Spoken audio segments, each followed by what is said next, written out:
seconds. You know this already.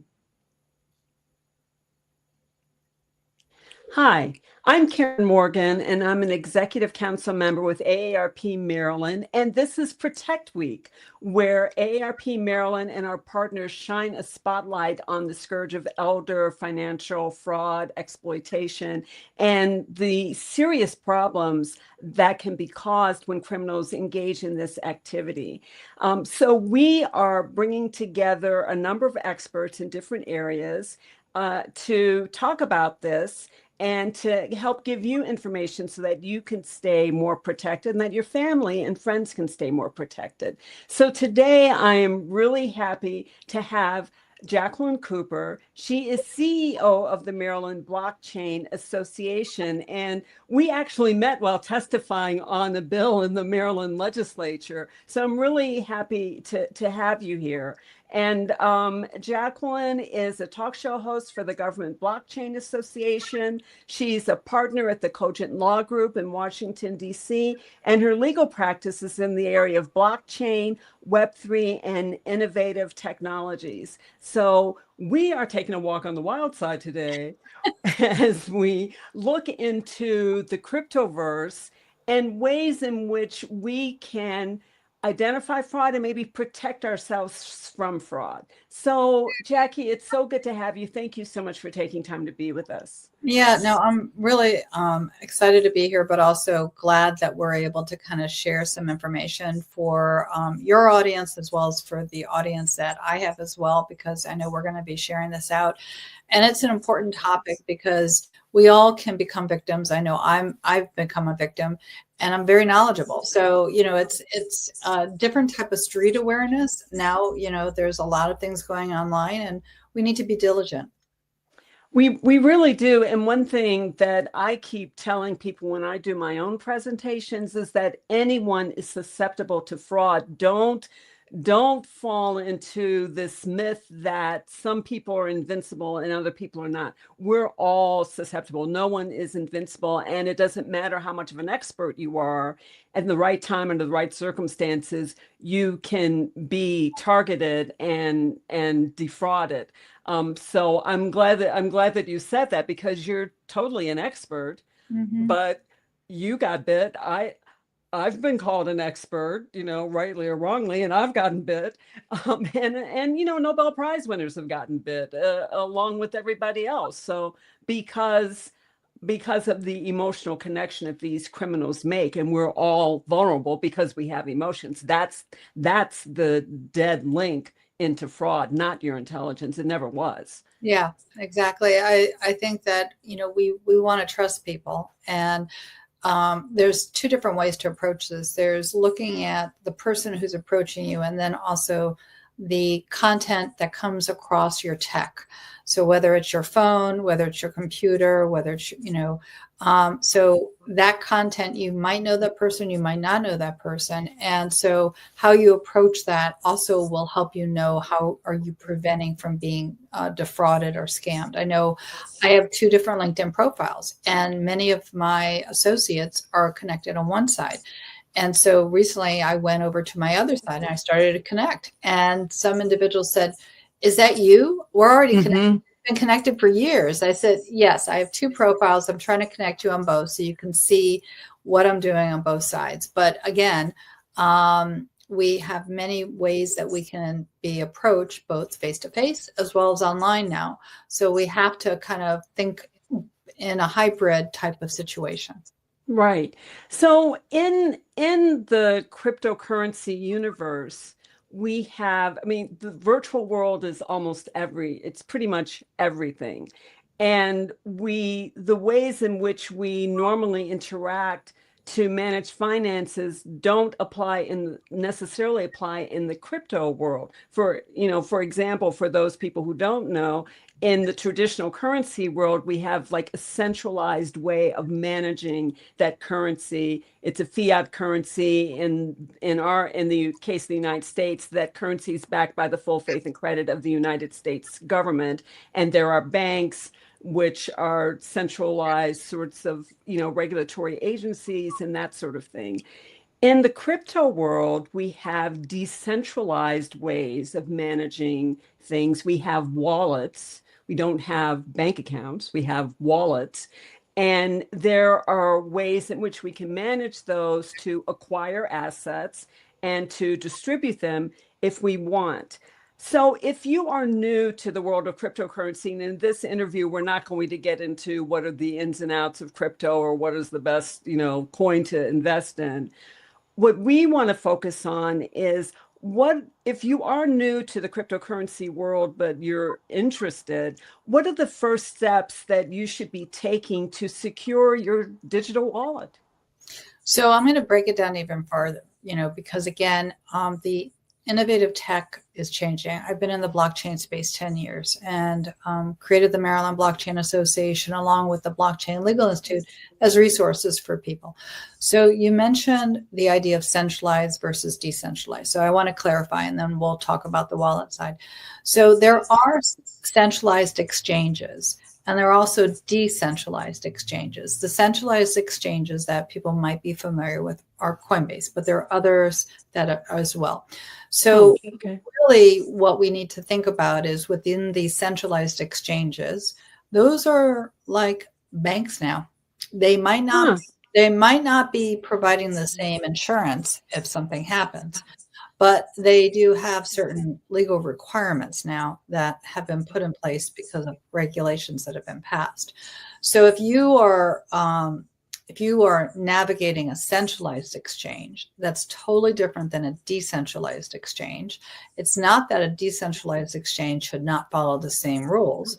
However, they might not have the same oversight because people might not know that they even exist. So just because we are in what I'll call a decentralized community, which means that you might not walk down the street and find these entities. So unless someone says, oh, have you heard about this? Or have you heard about that? You might not stumble on it. Mm-hmm. So with some of these centralized exchanges, they're doing more advertising. So you kind of hear about them.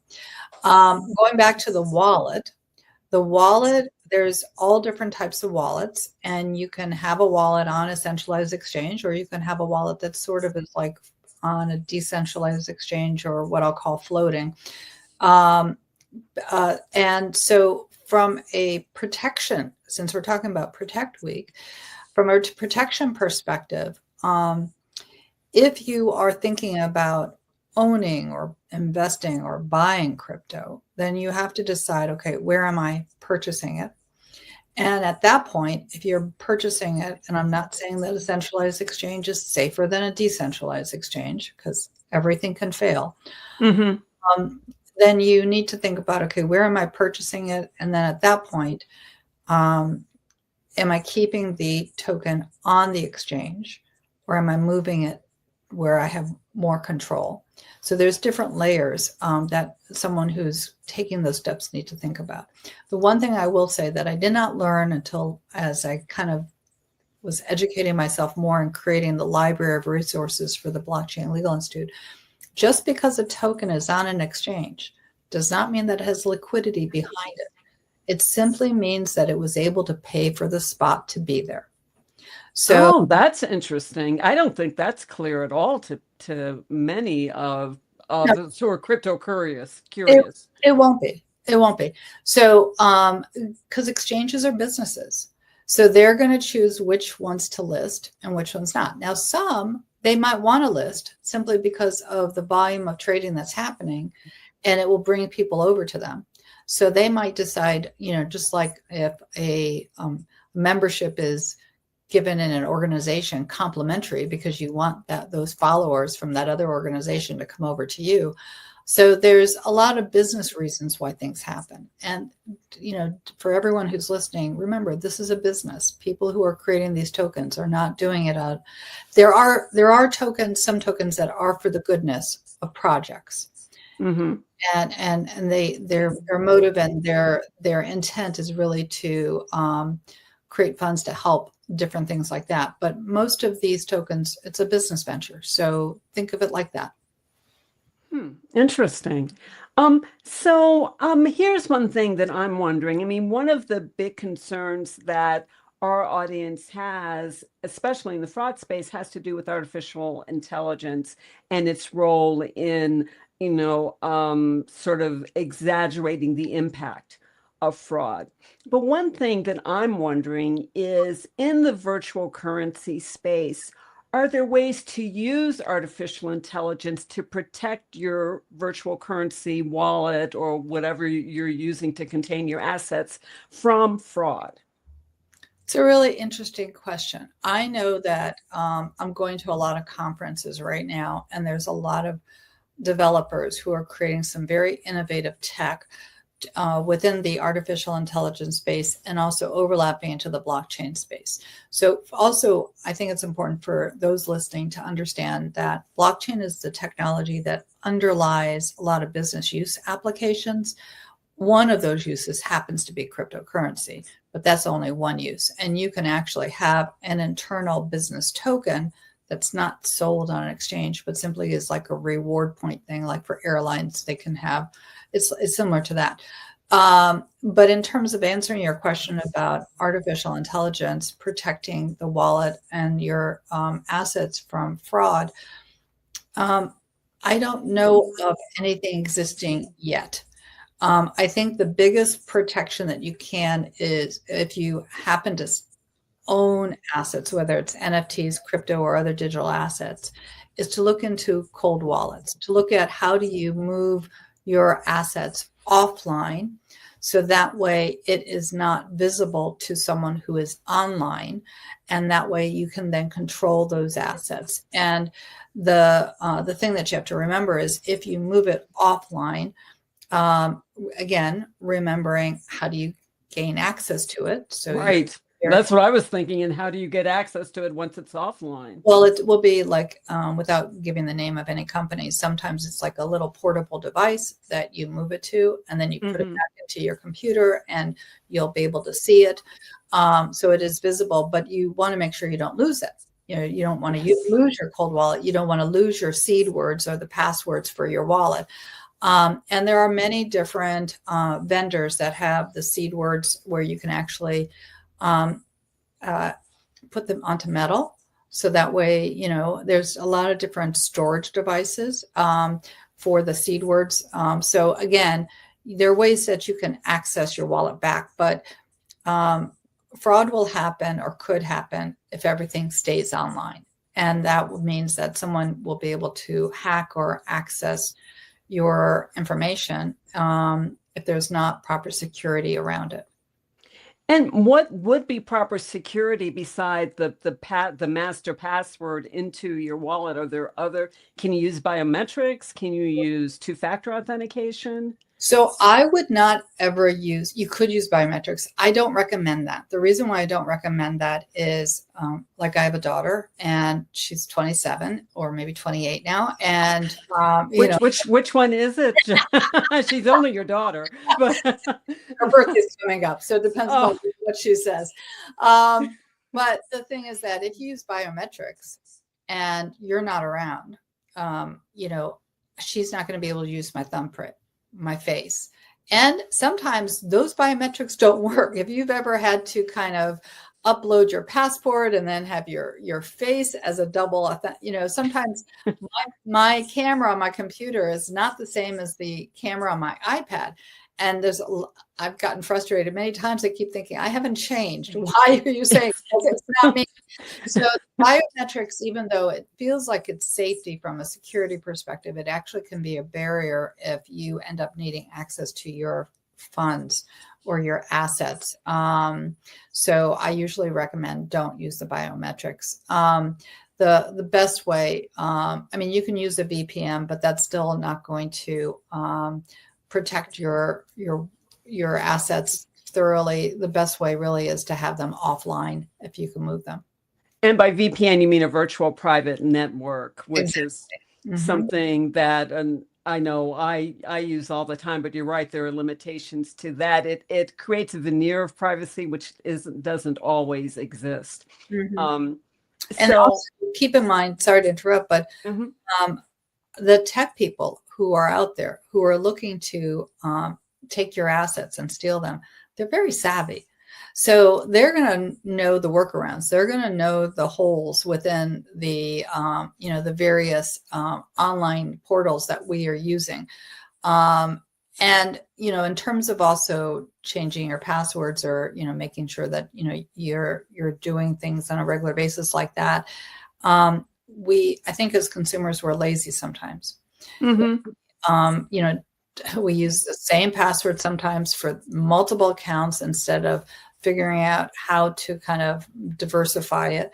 So that little bit of extra time can make all the difference. And obviously, my memory, is good, but sometimes it's very forgetful. So I write things down, and I know there's, sometimes for people about writing things down, but that's okay for you, and it's also okay for your family.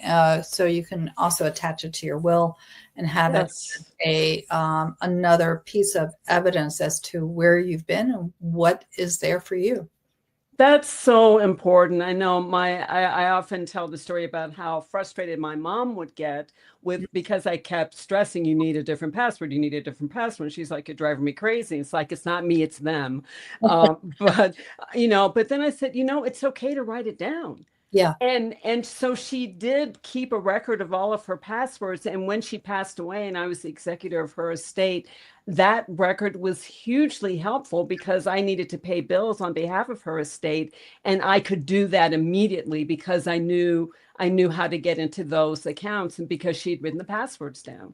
Yeah. And I know a lot of people are look at password online organizers. I mean, I'm not saying don't use them. I'm not using one currently because, again, my concern is what happens if that company goes down. And so, or sold, or their policies change, or they decide to monetize. Right. Which is what happened. Yeah. And what I'm always looking at is, again, I add my digits together. So I'm as young as my digits are together, but I'm looking at, okay, 30 years down the road, will that company be there? Because that might be 30 years down the road is when my daughter might need to have that information. So, and, again, I'm thinking, okay, how do I create long-term information for her?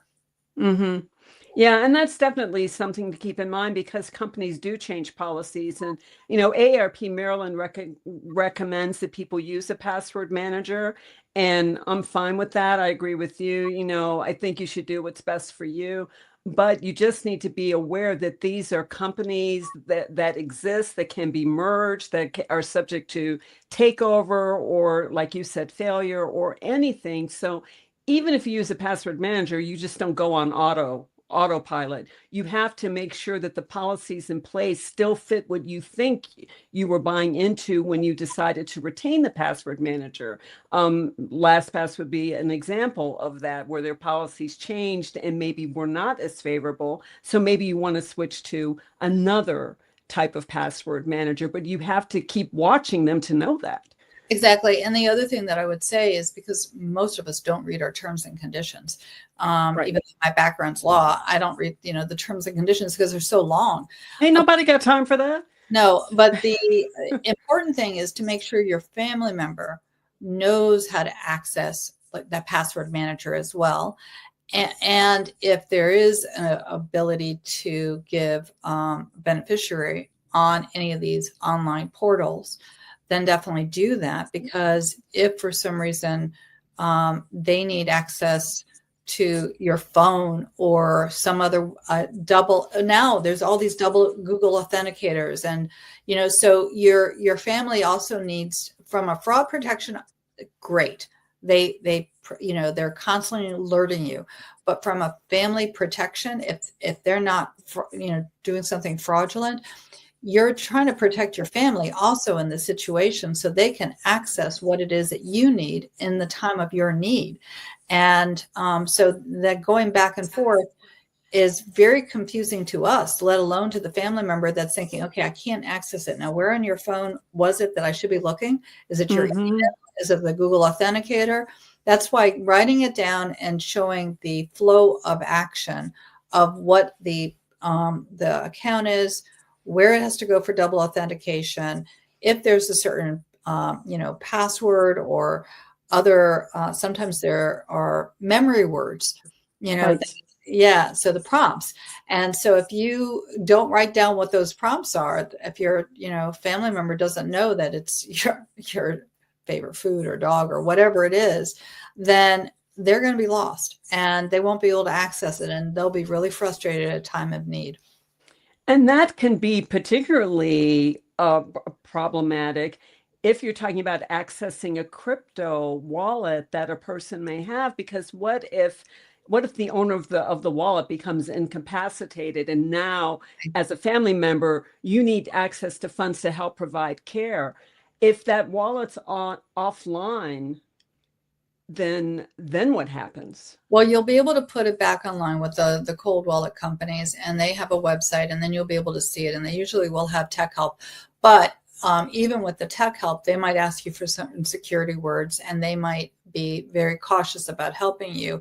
But the second thing that you have to know if you do own crypto and you're sharing it with your family is that the crypto has to be converted into USD or your fiat in order to help you, unless your hospital or other service provider accepts the crypto.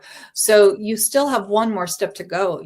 Maybe you access the wallet, but you still have to figure out, okay, how do I get it back to the bank account so I can actually use it? Otherwise, it's just sitting there online and you can see it, but you have no access to it. So if you are in a decentralized wallet versus a centralized wallet, there's a whole, series of steps and things that you need to be thinking about. So again, these are questions. It's really exciting to get into the space, but you really have to think through, one, how do you protect your assets? How do you move your assets? How do you share with your family those assets? And thinking through not just the investment side, and you also have to be willing to lose your assets because of the fact, that the market goes up and down. But again, it's during that emergency time that you realize that, or your family member realizes there's a gap of knowledge. So, we talk about Protect Week. It's definitely protecting against fraud and the scammers, but it's also protecting your family so that way they have the ability to support you as well. Very, very interesting. So here's one question as we wrap up, as we get towards the end of our time. One thing that I'm wondering too, in the traditional currency world, like say with the bank account, that bank accounts are protected by the Federal Deposit Insurance Corporation. Each account is protected to a maximum of $250,000. So that going in. But in the virtual currency world, is there something similar to that, maybe on the centralized side, some sort of insurance that you can buy to protect your wallet from market fluctuations or from loss? Or am I just, am I just like in a unicorn world?